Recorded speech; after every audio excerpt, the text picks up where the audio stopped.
Ok, alors cette vidéo sera sans doute l'une des plus diaboliques de ma chaîne, puisqu'on va ensemble aborder le marketing suprême, le marketing qui arrive à influencer un individu alors même qu'on ne l'a même pas encore approché.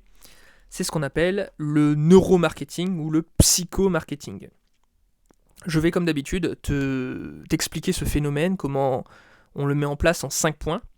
Et puis, si tu n'es pas encore abonné à cette chaîne, sache que tous les jours, sur cette chaîne Smart Learn, je te fais des lives 7 jours sur 7 pour parler de mes théories, concepts, cas pratiques, analyses, tout pour améliorer sa communication pharmaceutique, pour comprendre les grands concepts marketing.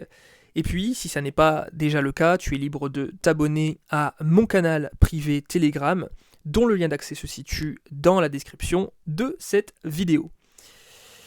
Bref, alors, premier point déjà, qu'est-ce que le psychomarketing ?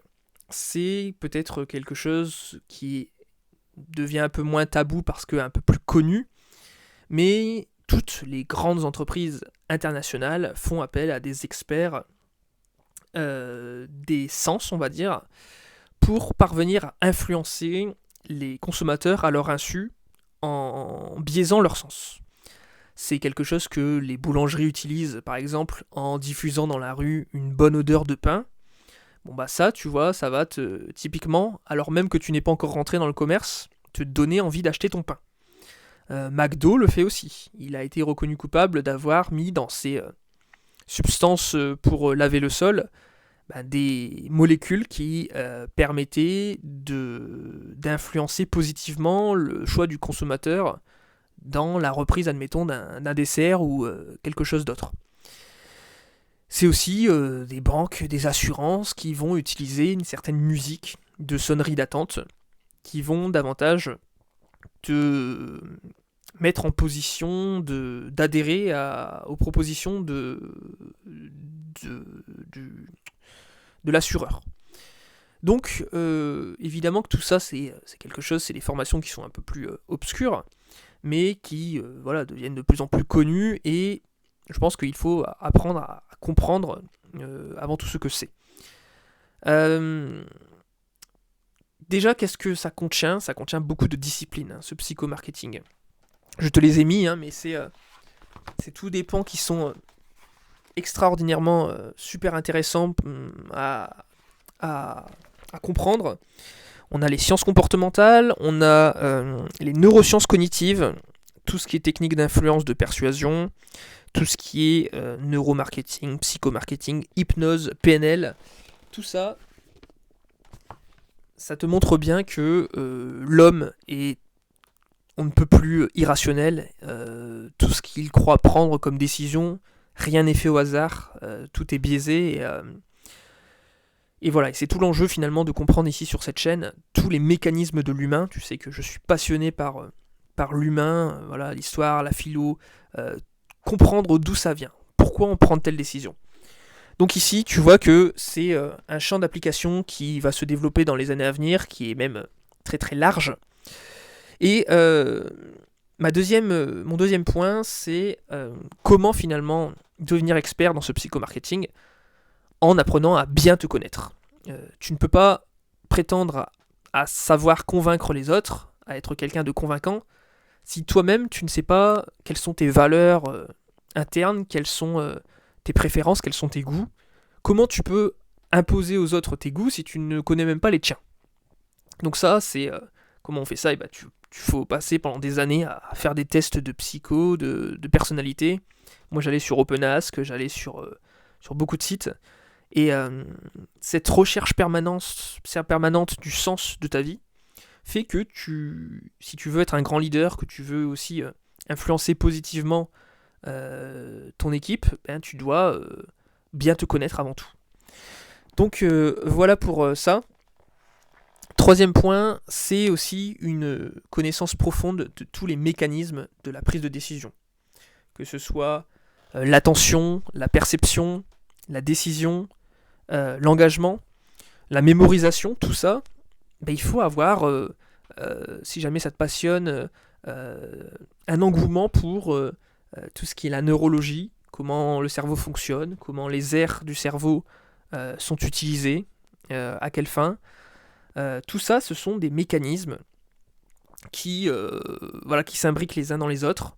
Et du moment où tu vas pénétrer sur un site au moment où tu vas passer ta commande, eh bien, tu vas avoir un tunnel d'engagement qui va passer par ces fameux phénomènes de perception, d'engagement, de mémorisation, de décision, etc., etc. Donc voilà pour ce troisième point que je t'avais noté. Bien te connaître, mais aussi bien connaître l'humain, la physiologie, l'anatomie humaine en général. J'ai pas mal de formations à ce sujet si jamais ça t'intéresse. Tu iras regarder dans la description de cette vidéo. Quatrième remarque que je t'avais mis, c'est connaître l'effet spirale. L'effet spirale, en psychomarketing, c'est cet effet de perpétuité. C'est-à-dire que tu vas amener ton prospect dans un processus dans lequel il va forcément devenir accro, parce que tu vas lui accorder toujours plus de valeur, tu vas en faire de toujours plus, j'ai envie de te dire, un fidèle client, quelqu'un qui va commencer par acheter un petit produit, va être satisfait, va t'acheter encore un autre produit, puis encore un autre produit, toujours plus gros. Ça va forcément, d'une part, avoir une croissance exponentielle pour ton chiffre d'affaires, mais aussi sur ton influence, sur beaucoup de choses. Donc ça, tu vois, c'est cet effet spirale qu'il faut apprendre à maîtriser. Et voilà, c'est une véritable expertise que tu acquiers sur des mois et des mois avec différentes formations. Cinquième chose, c'est connaître les 3 étapes pour finaliser une transaction. C'est-à-dire que par exemple, si je te prends le cas d'une vente, il y a la pré-influence, l'engagement et la récurrence. La pré-influence, comme je te l'ai dit, c'est quand tu n'es pas encore sur le site, que ce soit réel ou virtuel, mais que tu as déjà pris ta décision. Tu passes devant ta boulangerie, tu n'as pas encore vu le pain, mais pourtant tu as senti l'odeur du pain, tu veux acheter ton pain. Le pré-engagement, c'est quand tu es dans la boutique et finalement tu t'engages à prendre le pain et le poser sur la caisse. C'est-à-dire que tu es persuadé que l'idée d'acheter du pain vient de toi, alors qu'en réalité, tu as été complètement influencé.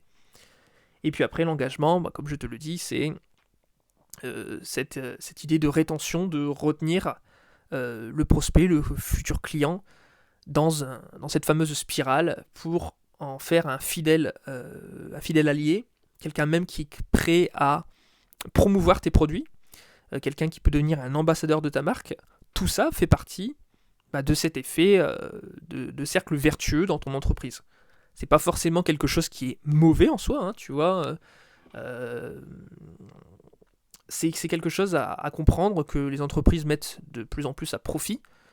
Et voilà, si jamais tu as des questions dans les commentaires, tu as d'autres sujets que tu souhaiterais aborder, n'hésite pas, je serais curieux de savoir.